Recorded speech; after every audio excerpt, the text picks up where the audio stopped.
ಈಗ ಎಲ್ಲ ಉತ್ತರಗಳು ಚ ಅಕ್ಷರದಿಂದ ಸ್ಟಾರ್ಟ್ ಆಗುತ್ತೆ. ತಲೆ ಮೇಲೆ ಧರಿಸುವ ಆಭರಣ, ಆಭರಣದಲ್ಲಿ ಒಂದು ಮಣಿ ಇದೆ. ಚ ಇಂದ ಚೈನ್ ಅಲ್ಲ, ಇನ್ ಕನ್ನಡದ ಹೆಸರು ಚೂಡಾಮಣಿ. ಊರಿಡಿ ಓಡಾಡಿ ಮನೆ ಕೂರುತ್ತೆ. ಕೆಲವೇ ಸಾಲಿನಲ್ಲಿ ಬರೆಯುವ ಕವನ. ಉತ್ಸಾಹ ಅನ್ನೋದಕ್ಕೆ ಇನ್ನೊಂದು ಹೆಸರು ಚೈತನ್ಯ. ಮಕ್ಕಳು ಇದನ್ನ ತುಂಬಾ ಮಾಡ್ತಾರೆ. ಕ್ರಿಕೆಟ್ ಆಡುವಾಗ ನಿಮ್ಗೆ ಪುಸ್ತಕನ ಇದ್ರಲ್ಲಿ ಇಟ್ಕೊಂಡು ಹೋಗ್ತಾರೆ. ಯಾರು ಹಿಂದೆ ಆನ್ಸರ್ ಹೇಳೋದು.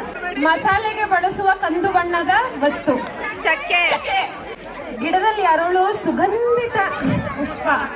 ಪುಷ್ಪ ಶುರು ಆಗಬೇಕು. ಪುಷ್ಪ ಅಲ್ಲ. ಗಣಿತದಲ್ಲಿ 4 ಸಮ ಉದ್ದ ಭಾಗಗಳಿರೋ ಆಕಾರ.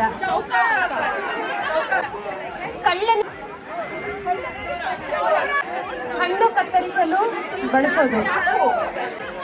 ತಿನ್ನಕ್ಕೆ ಅಂತ ತಗೊಂಡು ಬಾಯಿ ತನಕ ಹೋಗುತ್ತೆ, ಹೊಟ್ಟೆಗೆ ಹೋಗೋದಿಲ್ಲ. ಚಮಚ.